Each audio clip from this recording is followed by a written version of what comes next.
salita ay hindi lipas.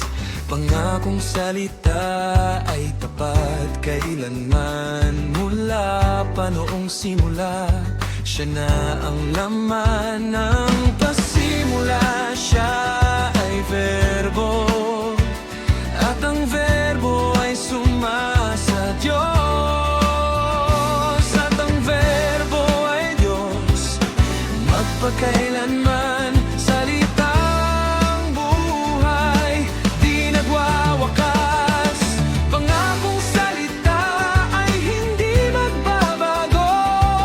Pangakong salita ay hindi lilipas. Pangakong salita ay di magbabago kailanman.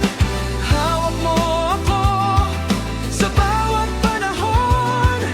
Pangakong salita sa puso ko ngayon.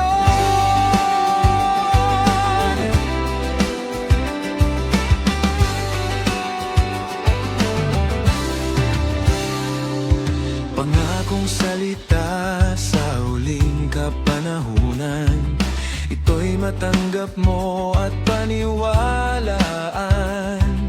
Ito'y magbibigay sa'yo ng bagong buhay. Bubuksan ng mata, aalis ang